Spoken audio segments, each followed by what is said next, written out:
Therapy को start हुए करीब करीब 6 महीने हो गए हैं। कुछ एक सेंटर्स में पहले थोड़े से ट्रायल के मरीज़ थे, लेकिन अब इसके रिजल्ट्स काफ़ी इस्टेब्लिश हो गए हैं। और ये एक प्रोस्टेट ऐसी एक बीमारी है जो कि लगभग हर घर में होती है, और पुरुषों में after the age of 50 years या 60 ईयर्स बड़ी कॉमन बीमारी है।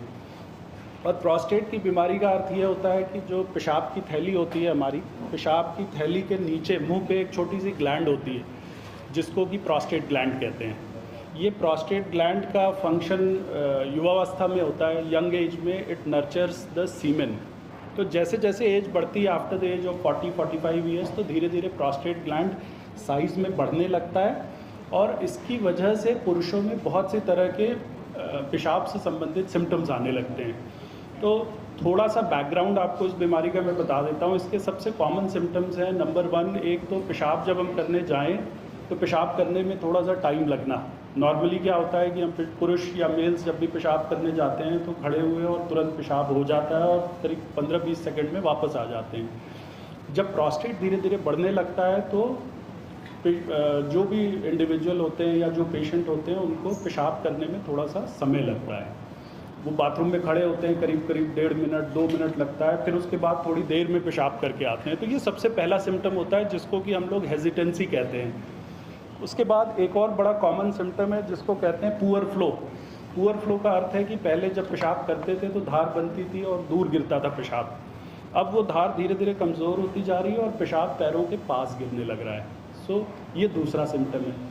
तीसरा सिम्टम है थोड़ा सा ज़ोर लगा के पेशाब करना। जब हम पेशाब करने जाते हैं तो नॉर्मली किसी भी व्यक्ति को स्वतः अपने आप, जैसे ही हम स्फिंक्टर को रिलैक्स करते हैं, अपने आप पेशाब हो जाना चाहिए।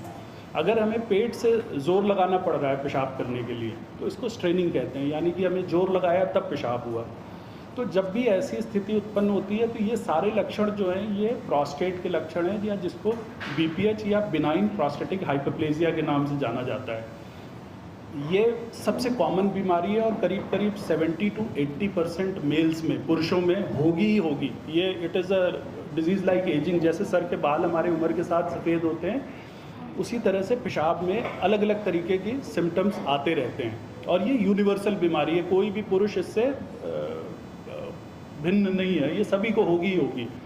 तो ये जो बीमारी है आज तक इसका इलाज 2-3 तरह, ये कई बार बड़ी डिबाइलिटेटिंग हो जाती है, कई बार बहुत से कॉम्प्लिकेशंस हो जाते हैं। लोग क्या होता है कि इसको एज के साथ इग्नोर करते चलते हैं। लोगों को लगता है कि मेरी उम्र 50 साल हो गई है या 55 साल हो गई है या 60 साल हो गई है तो मेरा पेशाब धीरे आ रहा है, इट इज़ नॉर्मल, इसको रहने दो भैया, कोई बात नहीं, कर लेंगे, ऐसे ही कर लेंगे, इसमें शशि वीडियो ट्रांसफ़र कर दो।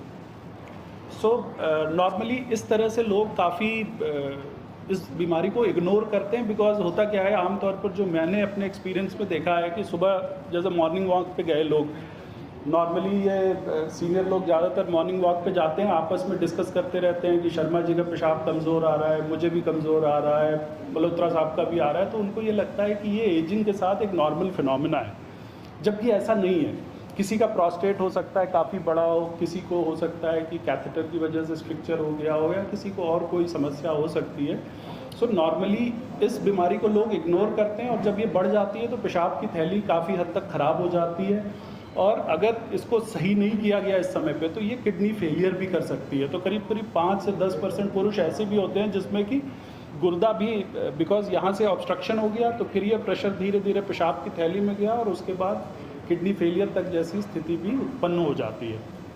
सो आज इसी बीमारी के विषय में हम चर्चा करेंगे। इस बीमारी में 2 तरह के ट्रीटमेंट होते थे अभी। एक तो दवाओं से ट्रीटमेंट होता था, जिनको कि अल्फ़ा ब्लॉकर्स या यूरिमैक्स नाम से एक मेडिसिन आती है। आप में से बहुत से लोग इस दवा के नाम से वाकिफ़ भी होंगे, बहुत से लोग शायद ले भी रहे हों। ये यूरिमैक्स दवाई पेशाब की थैली को खोलने का काम करती है।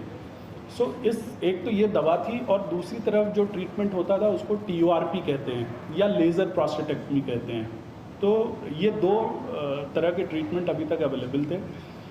दवाओं के साथ नुकसान ये होता है कि दवाओं के साइड इफ़ेक्ट्स बड़े कॉमन होते हैं। दवाओं में जैसे कि अस्थीनिया इज़ वेरी कॉमन। अस्थीनिया मतलब एक बहुत ज़्यादा शरीर कमज़ोर सा लगता है, या फिर कई दफ़े ऐसा होता है कि मरीज़ खड़े होते हैं बिस्तर से और अचानक से चक्कर आ जाता है और गिर जाते हैं।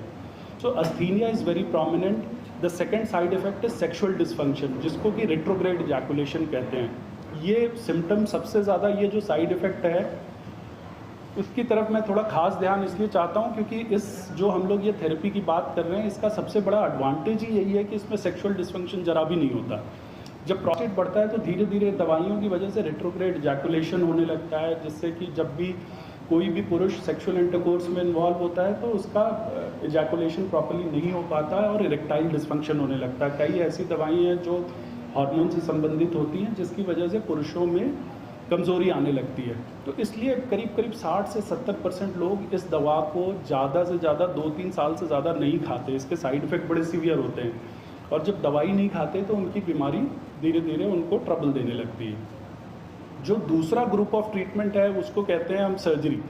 सर्जरी में जैसे आपने सुना होगा, या तो प्रोस्टेट के लिए हम TURP करते हैं, या फिर कुछ समय पहले 5-7 साल पहले एक तकनीक आई थी लेज़र प्रोस्टेटेक्टमी की, जो बड़ी प्रचलित हुई कि लेज़र से कराएंगे, लेज़र से, और उसके बाद सलाइन TURP। ये कई तरह की टेक्निक है जिसमें कि ऑपरेशन करके प्रोस्टेट को पूरी तरह से निकाल दिया जाता है। तो ये दूसरी टेक्निक थी। अब इस टेक्निक में भी बहुत से साइड इफ़ेक्ट्स थे। इसमें सबसे बड़ा साइड इफ़ेक्ट जो होता है वो होता है अगेन सेक्सुअल